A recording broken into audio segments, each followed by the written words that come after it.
Mining శాఖపై ముఖ్యమంత్రి చంద్రబాబు నాయుడు సమీక్ష చేశారు. గత 5 ఏళ్లలో మైనింగ్ శాఖ కార్యకలాపాలు, ఆదాయ వ్యవహారాలపై సమీక్షించారు.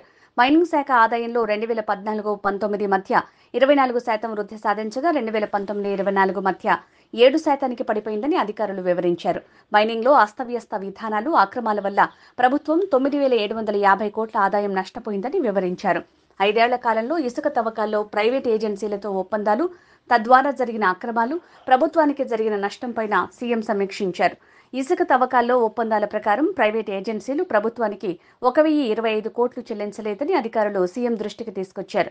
దీనిపై కేసులు నమోదు చేశామని అన్నారు. మైనింగ్లో గత ప్రభుత్వ అక్రమాలను పూర్తిగా తవ్వితీయాలని సీఎం అధికారులను ఆదేశించారు.